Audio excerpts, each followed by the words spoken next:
Oui, bonjour peuple de Dieu, je vous salue au nom de Jésus et je viens encore pour une fois partager avec nous un thème dénommé les mystères de la Trinité. Et ces thèmes souvent, on n'en parle pas souvent dans nos églises parce que c'est un thème un peu pertinent.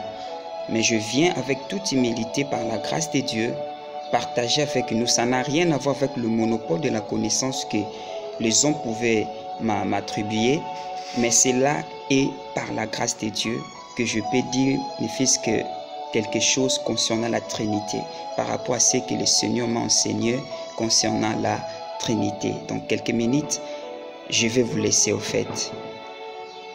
Premièrement, j'aimerais nous dire ceci. La Trinité est biblique. Mais le mot Trinité n'est pas biblique.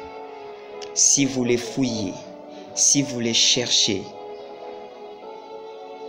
du Genèse en Apocalypse, là où on a écrit noir sur blanc, le mot Trinité, vous n'allez pas le trouver.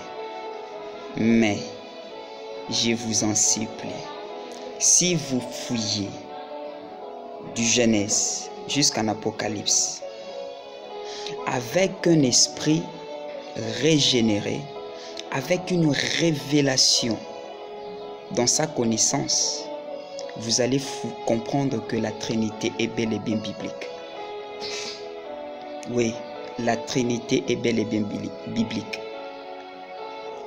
Là, c'était de 1 pour mettre juste le fondement pour ne pas créer de débat sur les sujets au fait.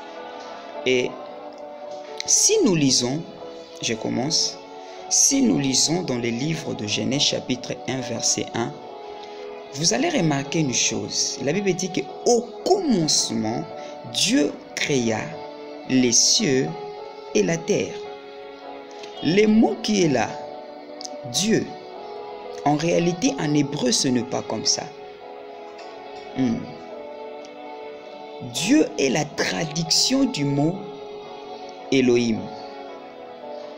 Le mot Elohim, qui a pour signification en hébreu des puissances, ou encore les puissances, c'est au pluriel. Voilà pourquoi dans la Bible, lorsque nous lisons, vous allez remarquer, par exemple pour autour de Babel, la Bible dit que descendons et confondons leur langage. Dieu parlait toujours de nous. Il parlait toujours aux troisième personne, aux premières personnes, pardon, du pluriel. Il parlait toujours aux premières personnes du pluriel. Parce que Dieu est un Dieu pluriel. Oui. Il est un Dieu pluriel. Elohim, voilà pourquoi on dit que Elohim, ce nom-là veut dire qu'il est pluriel quant à la forme. Mais il est singulier, donc il est pluriel quant à la forme. Mais il est singulier lorsqu'il s'identifie comme le seul et vrai Dieu. Par exemple, lorsque nous disons que Dieu créa, ok? Dieu créa, donc cela veut dire, là il s'est identifié comme le Dieu qui a créé. Alléluia. J'aimerais encore, j'avance. Exode chapitre 3, le verset 6. Le Seigneur s'est apparu à Moïse. Il lui dit, la Bible dit, il ajouta, je suis le Dieu de ton Père. Je suis le Dieu de ton Père, virgule, le Dieu d'Abraham, virgule, le Dieu d'Isaac, virgule, et le Dieu de Jacob. Version Louis II. Posez-vous la question, pourquoi il a dit je suis le Dieu de ton Père, un Père au singulier, mais lorsqu'il veut parler, il parle pour dire, en réalité, il dit que je suis le Dieu de ton Père. Il a cité 3 personnes, mais par là qu'un. Il a dit que je suis le Dieu de ton père. Mais il a cité 3 personnages où il va vivre dans des différentes époques en fait. Juste pour montrer la révélation de Dieu en Israël, qui est l'image aussi du monde, ok, des 3 dispensations. Cela veut dire la dispensation du Père, la dispensation du Fils, ainsi que la dispensation de l'Esprit. Ok? Donc Dieu, comme Elohim, il s'identifie comme le seul vrai Dieu. Là, il est singulier. Mais quant à la forme, il est pluriel. Il est le Dieu de son père, Moïse. Un père. Mais il a cité 3 personnages.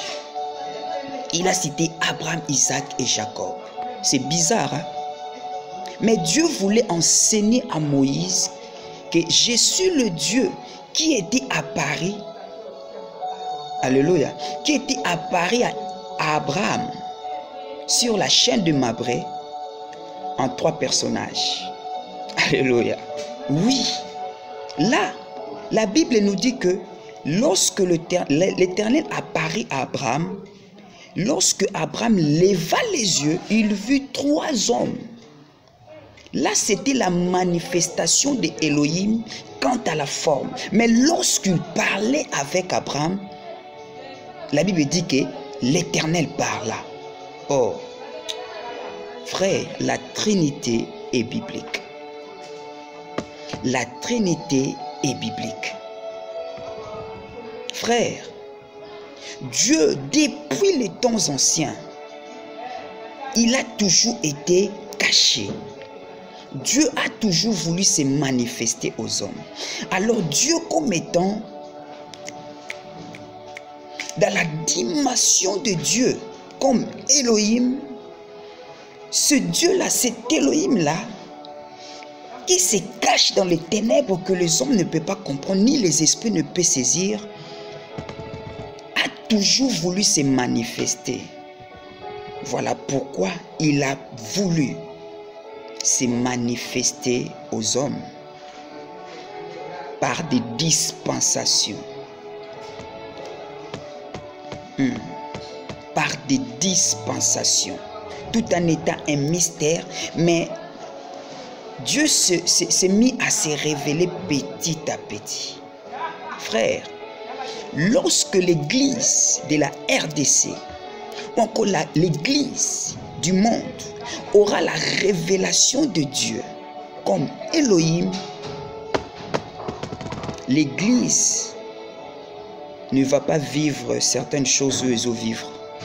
Parce qu'ils auront la connaissance de Dieu comme le Père qui est la source.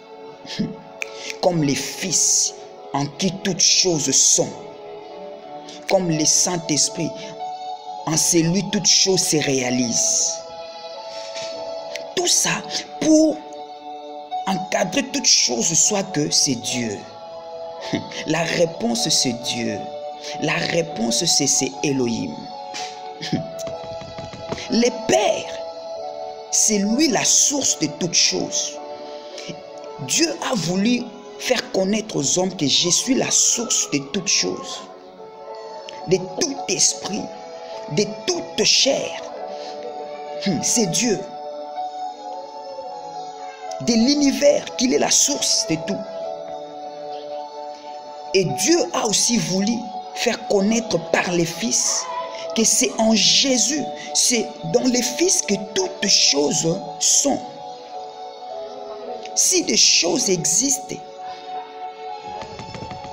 voilà pourquoi l'apôtre Paul, ayant la révélation, il pouvait dire, en lui nous avons la vie, l'être et le mouvement, parce que c'est en lui que nous sommes. Mais par le Saint-Esprit, toutes choses se réalisent. Shabruka mandala busaya. Shabrabandala busate. C'est en lui que toutes choses se réalisent. Frère, l'heure est venue que l'Église proclame le Dieu Elohim comme le Dieu trinitaire. Alléluia. Que Dieu vous bénisse. C'est le PDC que je voulais nous dire par la grâce de Dieu. Amen.